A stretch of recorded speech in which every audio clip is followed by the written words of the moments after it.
Bonjour, coucou les gens, bonjour YouTube. YouTube là vous le savez pas, mais là c'est l'après-midi. Et du coup pour le chat c'est un événement parce que moi faire un stream l'après-midi, mais waouh, genre je me suis réveillé tôt genre. Vous sauriez tout ça si vous étiez sur Twitch, mais vous inquiétez pas, restez sur YouTube et n'oubliez pas de nous soutenir sur Tipeee parce que le Tipeee c'est ce qui fait vivre tout ça, tous les salaires des monteurs, de Milan qui réalise les émissions, etc. Voilà, c'est grâce au Tipeee que Zawa peut continuer à vivre. Donc n'hésitez pas, quitte à être sur YouTube et à avoir la flemme de venir sur Twitch. Et mon chat adore mon pull. Donc dans les commentaires YouTube, si vous n'aimez pas mon pull, vous êtes tout seul en fait. Voilà. Vous avez tort contre tout le monde. Donc, du coup, il y a une news qui est sortie récemment qui concerne un eurodéputé Rassemblement National qui est mis en examen pour complicité de crimes contre l'humanité. Alors déjà, moi forcément, je vois ça. Le RN, complicité de crimes contre l'humanité, un mardi. Oui, c'est des nazis, donc ça ne m'étonne absolument pas, tu vois. Mais du coup, bon, je me suis dit, tiens, intéressant, vas-y, voyons voir un petit peu, c'est quoi la méta, c'est quoi l'histoire en fait autour de ce mec-là.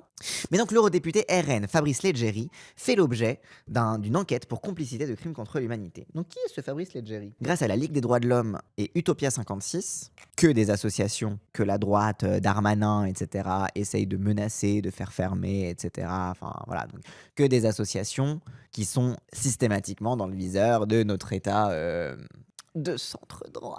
Donc grâce à la Ligue des droits de l'homme et à Utopia 56, une enquête va être ouverte sur celui qui a dirigé l'agence européenne Frontex. Ah, c'est pour ça. Je me demandais, j'étais en mode, mais tiens, mais qu'est-ce qu'il a fait, tu vois, parce qu'il y en a un, il tient une librairie négationniste, Frédéric Bocaletti. Il y en a d'autres, bon, c'est des propos racistes, d'autres qui étaient candidats, qui ont porté des casquettes d'Hitler, etc. C'est genre, bon, classique. Pour l'instant, j'étais en mode, mais tiens, mais il fait quoi dans la vie, Fabrice Leggeri? Bah en fait, oui, il est à la tête de ICE version européenne, parce que on a beaucoup parlé sur cette chaîne de ICE, donc la police aux frontières aux États-Unis, et le fait qu'il ressemble un petit peu beaucoup aux nazis, mais en rappelant bien évidemment que on a ICE à la maison. Sauf qu'en fait, comme nous faisons partie de l'Union européenne et que l'Union européenne a mis en commun sa politique de gestion migratoire et de gestion des frontières, l'espace Schengen, etc., bah du coup, notre ICE à nous s'appelle Frontex. Et c'est Frontex qui renvoie les gens crever dans la Méditerranée et qui crée les situations qui permettent l'émergence de marchés aux esclaves en Libye, en délocalisant la gestion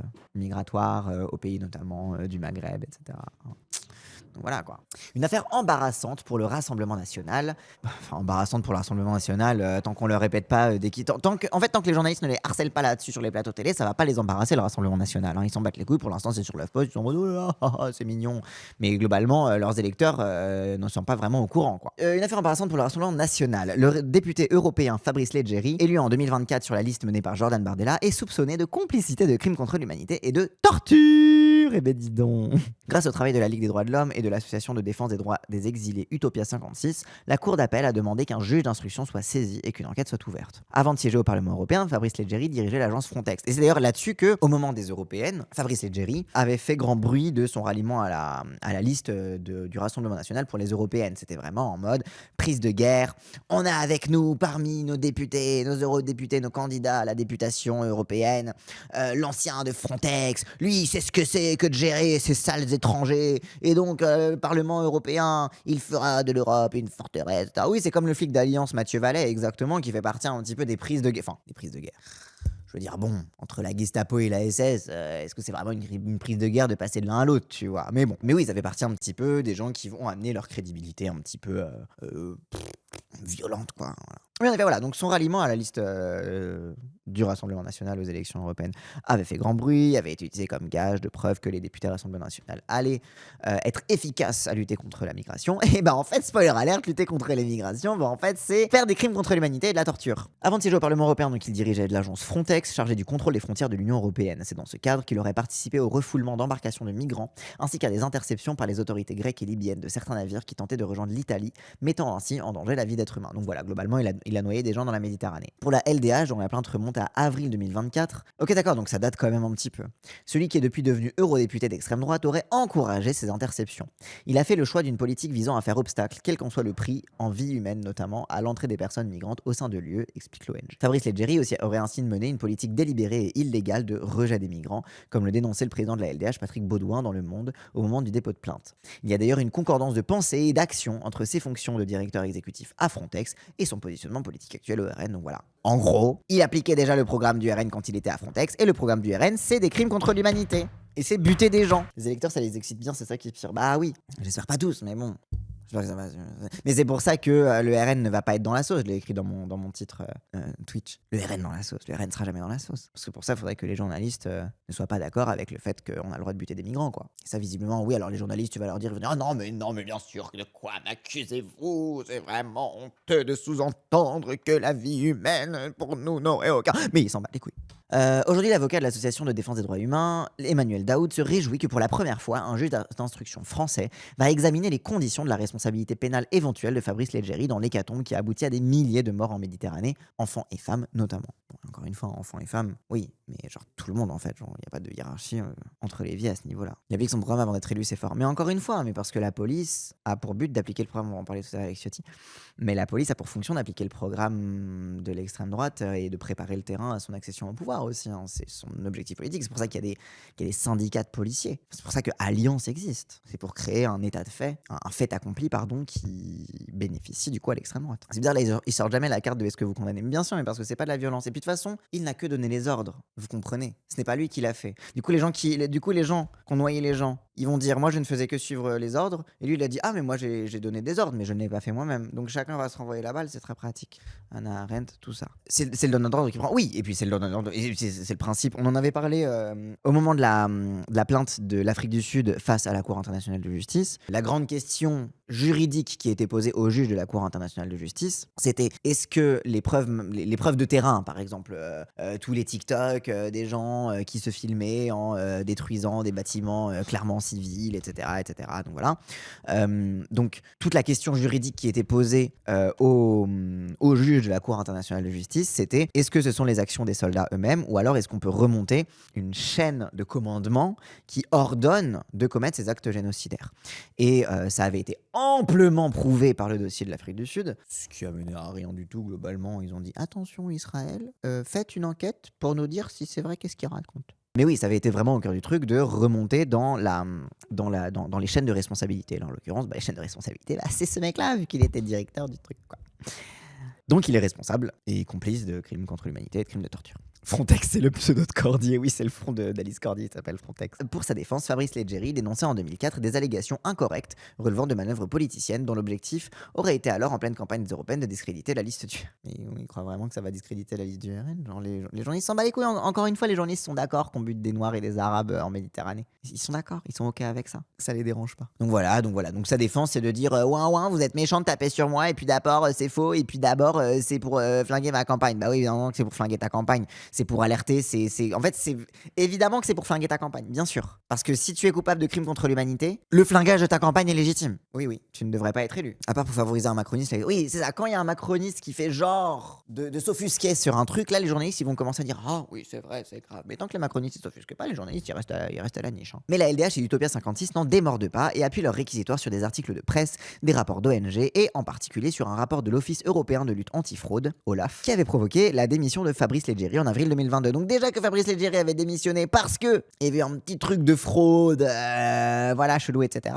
Et du coup, genre déjà, voilà, on sait déjà que le mec, il avait fait des dingueries, qu'il avait déjà été étrié pour ça. Donc bon, ils vont pas fouiner n'importe où, les ONG et les défenseurs des droits de l'homme. Ce rapport avait notamment confirmé le recours massif et illégal au refoulement de demandeurs d'asile, prouvant de fait que Frontex était parfaitement au courant. Au moins 82 000 réfugiés sont morts ou portés. 82 000. Les gens quand même. Hein. Depuis 2014, 82 000 réfugiés. Les gens, t'as des gens qui ont chipoté pendant des jours, des mois, des années, qui chipotent encore aujourd'hui sur les chiffres des morts à Gaza. Et en attendant, t'as 82 000 réfugiés qui sont morts ou portés disparus depuis 2014. Genre, c'est quoi ces chiffres de malades? Principalement en Méditerranée, 34 000, qui est devenue la route migratoire la plus meurtrière du monde selon l'Organisation internationale des migrations. Ce nombre serait même sous-estimé, bien évidemment qu'il est sous-estimé. Genre de fait, tu ne peux pas tracer tout le monde, donc évidemment que le chiffre est sous-estimé. D'après le Haut Commissariat aux droits de l'homme, qui a récemment mis en avant les violations graves subies par les personnes migrantes détenues arbitrairement dans des centres de détention officiels et non officiels en Libye. Donc ça, c'est un premier truc. Bon, évidemment, est-ce que le RN va se faire harceler sur tous les plateaux télé,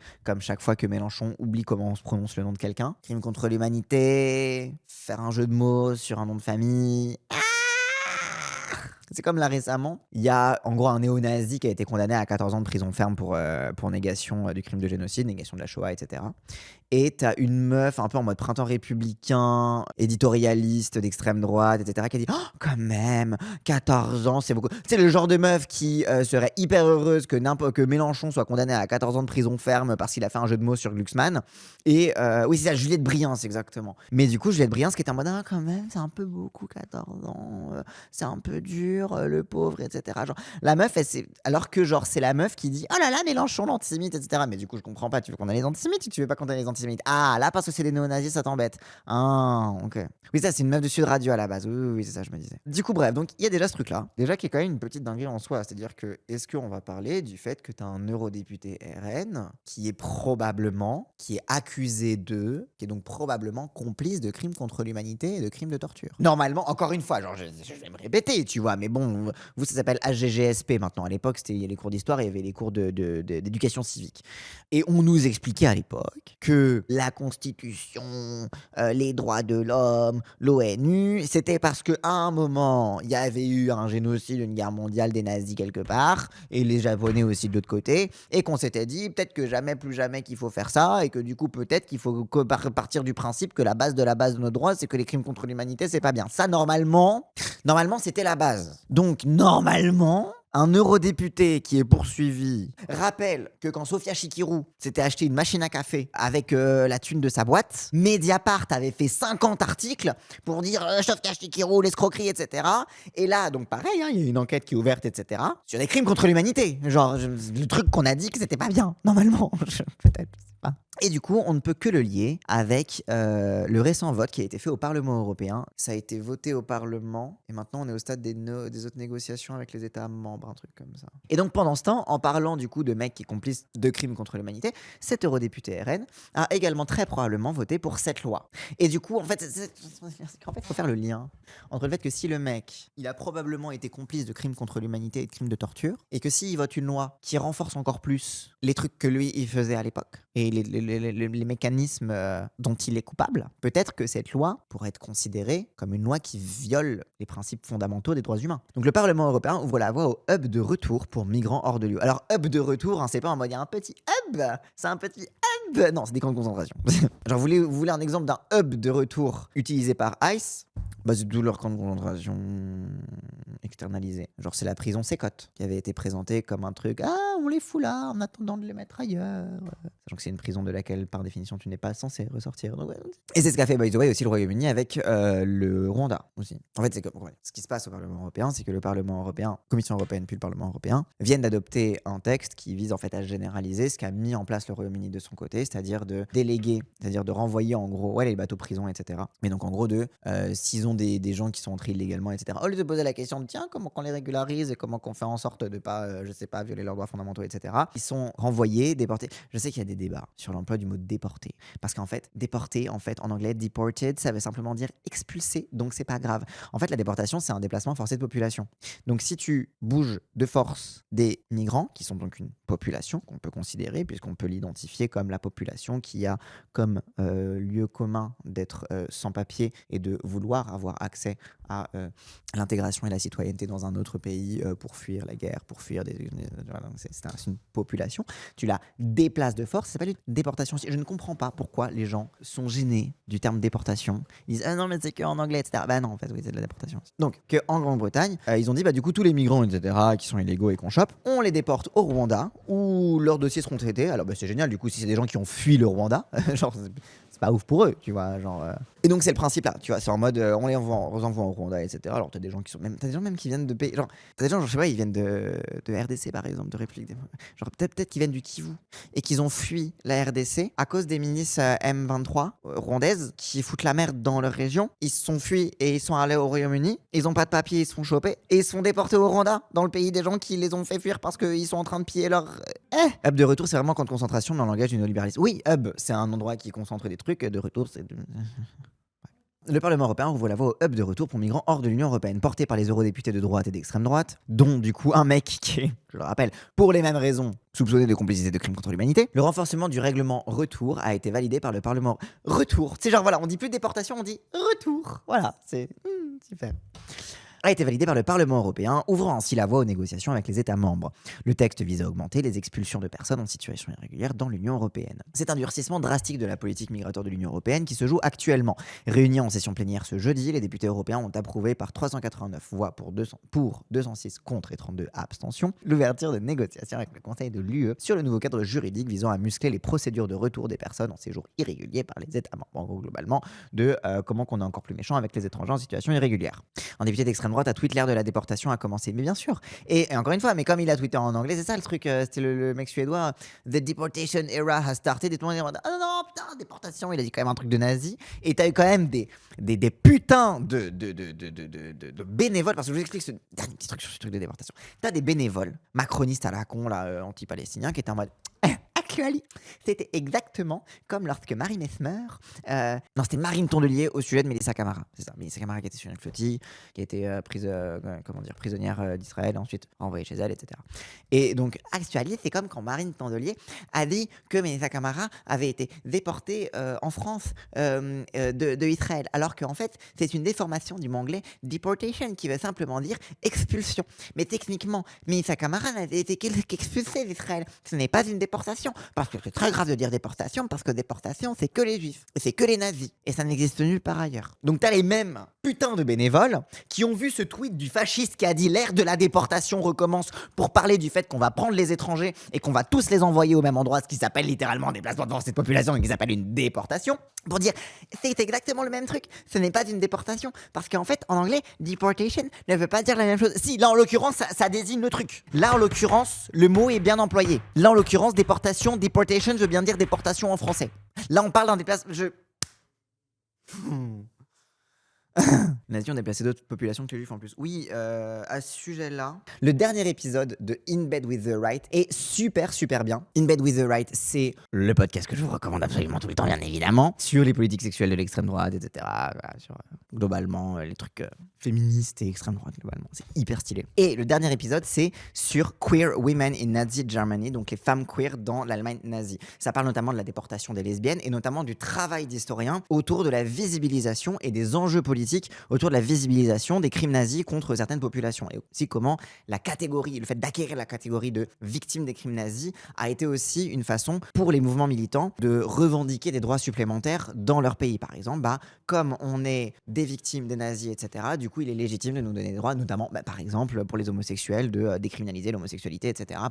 Bref, hyper intéressant. Et notamment, oui, les Roms, où tout le monde s'en bat toujours les couilles. Et du coup, le dernier épisode est hyper intéressant pour parler de ça, justement, sur ce truc-là de il n'y a pas que les juifs qui ont été déportés, etc. Et il y a un historien qui est invité, mais du coup qui explique vraiment tous les enjeux qui ont agité en fait cette période-là d'historiographie, de qu'est-ce qu'on met en visibilité, pourquoi est-ce qu'on fait l'histoire des victimes de la Shoah, pourquoi est-ce que c'est important de parler de toutes les populations qui ont été déportées, en fait de parler des logiques aussi de répression, parce que souvent tu vas avoir des gens qui disent non mais les lesbiennes n'ont pas été persécutées par l'État en Allemagne nazie parce que la loi ne parlait que des hommes gays. Oui, la loi ne parlait que des hommes gays, mais en fait il y a quand même des lesbiennes qui ont été déportées, tu vois.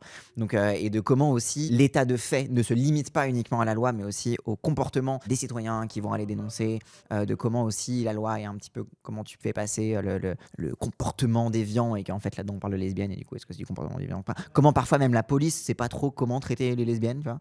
Bref, et c'était hyper intéressant, et voilà, et ça parle de tout ça, et vraiment je vous recommande ce podcast. Donc pardon, du coup reprenons la déportation, tout ça. L'une des mesures phares donc de cette résolution européenne est la création de plateformes de retour. C'est une plateforme, c'est pas un camp de concentration, c'est une plateforme dans laquelle il y aura tellement de dossiers à traiter que on va tous les parquer au même endroit, on va tous les entasser dans une salle et puis on verra, mais promis, c'est pas un camp de concentration. Parce qu'en fait, le problème, c'est que pour le branding, ils étaient pas sûrs.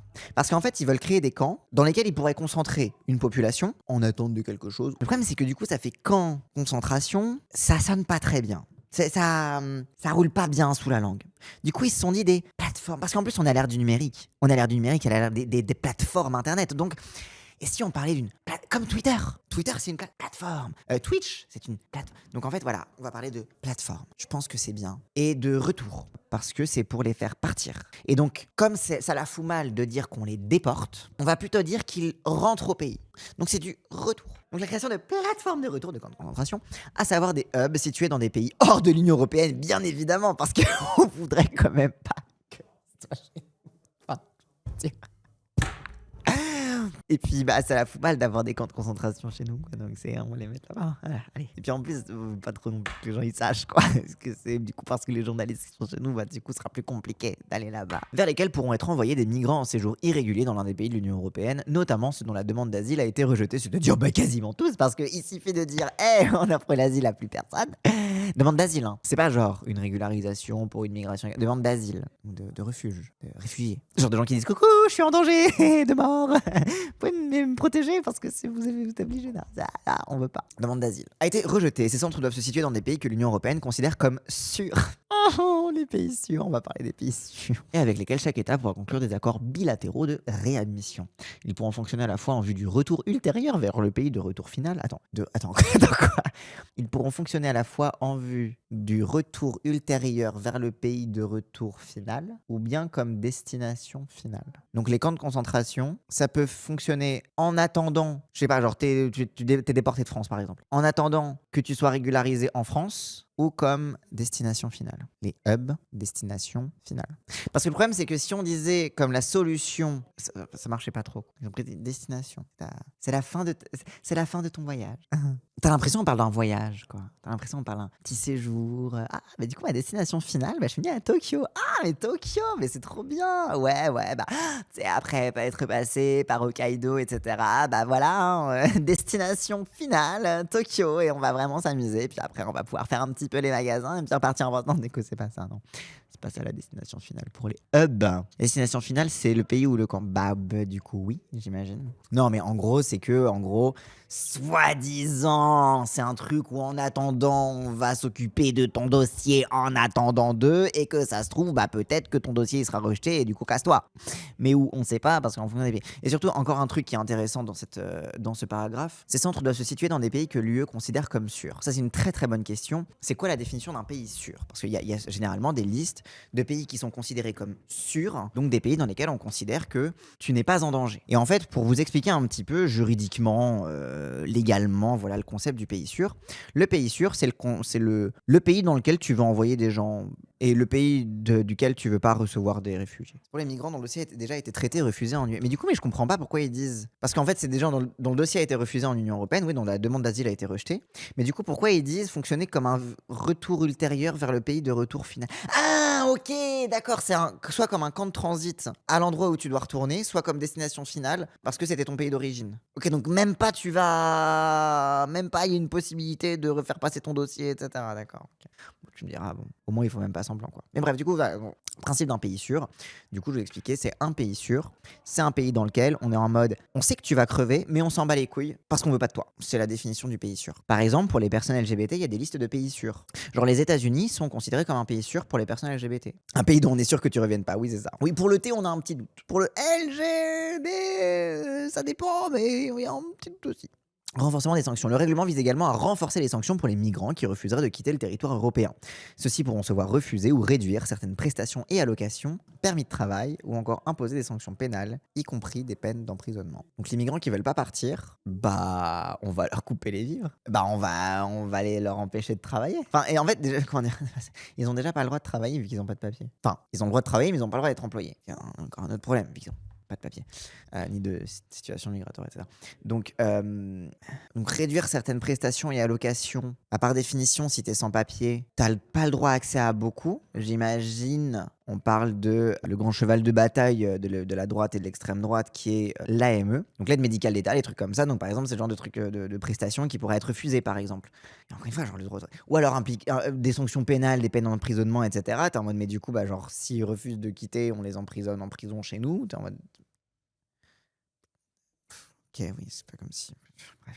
Par ailleurs, grâce au principe de reconnaissance mutuelle des décisions de retour, les États membres pourront reconnaître et exécuter directement une décision de retour prise par un autre État membre sans relancer toute la procédure. Oui, donc ça veut dire qu'en gros, s'il y a une décision de retour qui a été prise à ton encontre en Allemagne et que tu bouges en France, bah la France peut t'expulser sans avoir à refaire les papiers, quoi. C'est pour lutter contre la bureaucratie et les lourdeurs bureaucratiques dont les migrants pauvres chatons, putain, ils essayent de survivre et ça nous fait chier parce que ça fait de la paperasse, quoi. Genre, ils essayent d'avoir une bonne vie et de pas crever. Et puis putain, nous, on a des papiers à remplir, quoi. C'est trop dur. L'objectif est de rendre inutile la fuite des migrants déboutés d'un pays européen à l'autre. Le texte prévoit aussi un allongement possible de la rétention dans le cadre de la procédure de retour jusqu'à 24 mois dans certains cas, y compris pour des situations très contestées, indiquant des familles avec enfants ou en dernier ressort des mineurs non accompagnés. Oui, ça veut dire tu finis en CRA en fait. Oui, ça veut dire c'est aussi un renforcement. C'est ça qui est intéressant. C'est que ils disent on va délocaliser la concentration des populations dans des camps, des hubs, les hubs de concentration. On va délocaliser le truc, on va les mettre là-bas, comme ça on les voit plus. Mais du coup, ça dit aussi, on va encore plus mettre les gens en centre de rétention et surtout, ils vont rester de façon encore plus durable dans les centres de rétention. Donc en fait, t'as l'impression que c'est un truc genre en mode, on se débarrasse du fait concentrationnaire sur les pays, notamment les pays africains, parce qu'on va pas se mentir, c'est beaucoup les pays africains qui sont visés, hein, notamment le Rwanda, qui gagne déjà plein de thunes sur ce genre de trucs avec le Royaume-Uni. Là, je pense que là, vous allez voir le Rwanda être en mode, yes, visite Rwanda. Mais en plus de ça, ça va être un renforcement du phénomène concentrationnaire chez nous, dans nos CRA, dans nos centres de rétention administrative, parce que du coup, les gens pourront rester là avec femmes et enfants pendant 2 ans, quoi. 2 ans maximum, et donc 2 ans concentrés dans le même endroit. Alors bon, les CRA, ce que je vais vous passer sur le scandale que c'est, mais genre régulièrement, t'as des gens qui crèvent là-dedans, quoi, genre, qui crèvent, qui sont tués indirectement, en fait. Parce que si c'est tes conditions d'incarcération qui te tuent, en fait, c'est l'État qui te tue, par définition. Donc oui, c'est une extension large du phénomène concentrationnaire. C'est pas on met la poussière sous le tapis. C'est, vous inquiétez pas, on va aussi renforcer les camps de concentration chez nous en Europe. Alliance de la droite et de l'extrême droite. Ce sont les voix du Parti populaire européen, droite conservatrice, famille politique de la présidente de la Commission européenne et des conservateurs réformistes européens, alliés aux voix des groupes d'extrême droite, Europe des nations souveraines et Patriotes pour l'Europe, qui ont permis la validation du texte. Ah bon, c'est la droite et l'extrême droite qui a voté? Mais non, mais c'est fou ça. Le règlement retour, présenté par la Commission européenne en mars 2025, complète le pacte sur la migration et l'asile, adopté en juin. Mais ils appellent ça des pactes. On fait un pacte. Top là. On fait un pacte, on va déporter le plus de noirs possible là.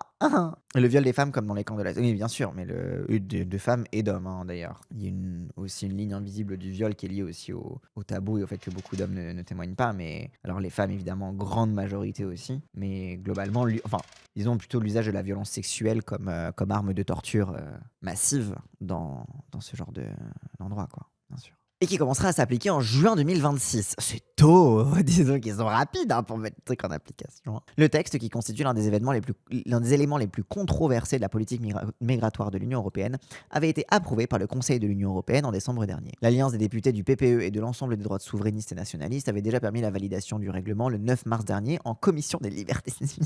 Pour être définitivement adopté, le texte doit désormais faire l'objet de négociations tripartites entre le Parlement européen, les États membres et la Commission européenne. Donc là, en gros, globalement, le texte est adopté au Parlement et du coup maintenant pour son application et pour son adoption définitive, les États en gros vont négocier avec le Parlement et la Commission européenne pour voir comment ils l'appliquent et comment ils l'appliquent eux chez eux et qu'est-ce qu'ils mettent de côté et qu'est-ce qu'ils approuvent, etc., etc. Sachant que la Commission européenne a déjà élaboré le texte avec les États membres et que il n'y a pas de séparation des pouvoirs dans l'Union européenne. Donc globalement, tout le monde décide ensemble de ce qu'ils vont faire. Les défenseurs du règlement font valoir que seuls 20% des obligations de quitter le territoire émises en Europe sont effectivement mises en œuvre à ce jour. Déjà, d'une, 20%, c'est beaucoup trop. Et de deux, vous foutez des OQTF à tout et n'importe qui pour tout et n'importe quoi. Donc évidemment que, oh là là, il n'y a que 20%. Bah oui, parce que vous foutez des OQTF à tour de bras sans même vérifier que la personne est Vous foutez des OQTF parce que des gens essaient de se régulariser. Ça n'a aucun sens. Alors tu viens, t'es en mode, bonjour, je vais me régulariser. Ah, parce que ça veut dire que vous êtes illégal. Hop, OQTF. T'es en mode, mais j'ai mes papiers. Non, je m'en bats les couilles, OQTF.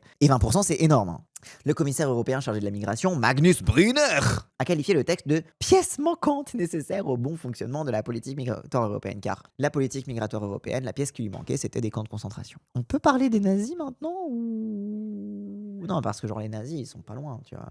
C'était pas si longtemps que ça quand même, les nazis, hein, quand on y réfléchit. Hein. C'est quoi leur objectif? C'est de faire revenir les nazis pour les 100 ans du nazisme. Genre c'est fêter l'anniversaire des 100 ans du nazisme avec regardez, c'est revenu à la mode. Comme quoi la mode, c'est quand même cyclique, pardon. Rien à voir avec les gens qui font du vélo. Magnus Brunner, ça fait très germanique comme nom. Ah bah oui. Mais attends, Marcus Brunner, c'est qui ce mec? Né à Höchst et... Autrichien. Comme Hitler. Comme par hasard. Un Autrichien qui veut pas des étrangers, qui veut faire des camps de concentration. Comme par hasard. Encore l'Autriche. Je veux bien dire que l'histoire se répète pas, mais là, elle bégaye sacrément, quoi. Le vélodrome d'hiver. Bah oui, les cyclistes, le vélodrome d'hiver. Le Veldiv, vélodrome d'hiver, le vélo, les cyclistes, les nazis. Voilà, c'est QFD, I rest my case. Inquiétude de la gauche et des ONG, bien évidemment. Bah du coup, évidemment, toute la gauche était en mode vous vous foutez de notre gueule. Groupe socialiste SED, les Verts, ALE et la gauche, la GUE, donc ont voté contre le mandat du Parlement européen pour entamer les négociations du trilogue avec les États membres. Donc ils ont voté contre le fait qu'on applique ce truc-là et qu'on discute avec les États membres pour savoir comment on applique ça. Les socialistes dénoncent une alliance politique profondément troublante et des négociations opaques entre le parti. Voilà, les socialistes, leur seul problème, c'est que la droite a voté avec l'extrême droite. C'est pas le fond, hein, c'est pas le contenu, c'est pas. Mais ils ont dit c'est opaque et ils ont quand même parlé avec l'extrême droite et c'est pas bien, quoi. D'accord. Je pense que le PS aurait aimé le voter de façon transpartisane avec la droite républicaine. Et un règle s'inspirant davantage des politiques de l'administration Trump et d'un régime de déportation de type est-ce que des valeurs européennes. Non, si, c'est un truc qui s'inspire beaucoup des valeurs européennes comme le nazisme. Le nazisme, c'était une valeur européenne pendant très longtemps. Le fascisme, tout ça, genre... les camps de concentration, c'est de chez nous. Enfin, c'est de chez nous. Il y en a ailleurs aussi. Mais genre, bon, ils s'inspirent de Trump. Pourquoi ils agitent le drapeau Trump en mode Trump, c'est pas bien. On a retenu la leçon. Trump, c'est pas bien. Du coup, tout ce qui est pas bien, c'est Trump. Non, au pire, c'est les Européens aussi. Genre, au pire, c'est le terroir. C'est des camps de concentration du bon terroir. C'est des nazis du terroir. Leurs grands-parents aussi, c'était des nazis. T'inquiète même pas. Et si c'était pas leurs grands-parents, bah, eux, ils le sont devenus. Voilà. Je veux dire, bien pour compenser les gens dont les grands-parents étaient nazis et qui sont devenus une gauche. En fait, croire que quoi que ce soit qui a à voir avec l'extrême droite, le fascisme, etc., ça vient que des États-Unis, que ça vient pas de nous, alors qu'on est quand même les colons. On est l'origine story du colonialisme. On est quand même les colons originels of all time. Le Parti socialiste européen. Qu'est-ce que vous voulez attendre de plus de ces gens-là? Le Parti socialiste, nul partout sur toute la ligne, décidément. Et des camps de concentration hors de l'Europe d'abord, et c'était aux États-Unis. Oui, non mais alors il y a eu des échanges transatlantiques très affirmés. Alors après non, des camps de concentration hors de l'Europe. Aux États-Unis, c'était dans les colonies aussi, en vrai de vrai. Oui, bon, en Algérie, en Namibie, il y a quand même un peu pas mal. Mais par contre, oui, on peut très bien dire que, par contre, Hitler était un admirateur des lois de ségrégation aux États-Unis, qui voulait faire les mêmes, etc. Voilà. Même préoccupation du côté des ONG. L'organisation humanitaire International Rescue Committee a déclaré mercredi que le règlement ouvrira la voie à de nouveaux centres de détention offshore qui constituent en substance des zones d'ombre juridique. Oui, c'est le but. C'est le but que ce soit des zones d'ombre juridique. C'est comme quand les États-Unis ont envoyé des gens à ses côtes au Salvador. C'est le même principe. Si la France et l'Espagne se montrent sceptiques sur ces plateformes de retour, d'autres pays comme l'Allemagne, l'Autriche, le Danemark, les Pays-Bas, la Grèce et les pays scandinaves réfléchissent à l'établissement de tels centres. L'Italie, quant à elle, dispose déjà de centres installés en Albanie. Et ben ça va être sympa ça. Donc voilà, chronique du nazisme ordinaire dans l'Union européenne. On va avoir notre alligator Alcatraz, ouais c'est ça. On va avoir notre safari Alcatraz. Pedro Sanchez qui sauve l'honneur et Macron veut faire genre de passer à fil avec son honneur. Oui, le truc de l'Espagne et la France qui sont sceptiques. Oui, Macron c'est en mode ah là là quand même, je dis que Trump c'est pas bien et du coup faut quand même que je montre voilà. Et Sanchez, oui c'est le dernier à sauver un petit peu l'honneur de l'Europe. Et encore quoi, ça reste un PS mais bon, allez on va dire c'est la gauche du PS en Espagne quoi. Le changement avec ces camps c'est que contrairement aux camps déjà intra-UE, ceux hors UE n'auront pas respecté la CEDH et c'est encore plus la merde. Oui, globalement, en fait, ils s'inscrivent complètement dans un flou juridique où, même par exemple, si ta demande d'asile a été déboutée et que t'es en plein recours, mais que comme ta demande d'asile a été déboutée, tu te fais déporter, par exemple, du coup, la possibilité des recours, la possibilité de l'accompagnement, même la possibilité du suivi du respect des droits de l'homme, etc., est absolument pas garantie. Et on a vu, encore une fois, je rappelle que j'ai commencé ce sujet avec Fabrice Leggeri, donc qui est l'ancien patron de Frontex, donc la police aux frontières européenne, qui est l'objet d'une enquête d'un juge d'instruction pour complicité de crimes contre l'humanité et torture, pour sa politique de refoulement systématique des migrants, etc. Pourquoi j'ai commencé avec cette news et que j'ai continué sur ce règlement européen, c'est parce qu'en fait, c'est exactement les mêmes logiques, c'est-à-dire que c'est des logiques où l'Union européenne tente progressivement de s'affranchir des droits humains fondamentaux, soit par le travail de sa police, avec Frontex, soit par l'extraterritorialisation de la gestion migratoire, et donc qui dit extraterritorialisation, dit c'est plus notre dos, faites ce que vous voulez, de toute façon, vous êtes chez les sauvages, donc vous avez le droit d'être des sauvages, quoi. Je caricature, mais c'est un peu ça, quoi. Il n'existait pas des accords avec la Libye pour le retour des migrants qui respectent pas les droits. Pour le retour, je sais pas, il y avait peut-être déjà des accords bilatéraux avec la Libye. Ça, j'avoue, j'en sais rien. Mais en effet, c'est que ce règlement, il vient généraliser le truc, mais il disait à la fin, tu vois, l'Italie, ils ont déjà des accords bilatéraux où ils vont déporter les gens en Albanie, par exemple, mais j'imagine qu'il devait y avoir des accords bilatéraux avec la Libye, oui. Un truc avec la Tunisie, il me semble aussi, mais globalement, avec à peu près tout le Maghreb, sauf, je sais pas si l'Algérie a des accords, je pense, ça m'étonnerait, mais oui. Finalement, avec le règlement de Dublin, on était plutôt tranquille. Mais en fait, oui, moi, je me rappelais, j'ai commencé à m'intéresser au sujet des migrants parce que dans une campagne, etc., il y a quelqu'un qui m'a parlé justement du règlement de Dublin. Et j'ai vraiment commencé par ça. J'ai en mode putain, ouah, Dublin, c'est vraiment horrible, etc. Tu sais, t'avais les affaires de gens à Calais qui se brûlaient les doigts pour faire disparaître leurs empreintes digitales, pour échapper au dublinage, mais qui se retrouvaient complètement. Enfin, c'était vraiment une dinguerie, quoi. Et là, on arrive à faire encore pire que le règlement de Dublin, quoi. Genre, c'est vraiment une catastrophe. Mais oui.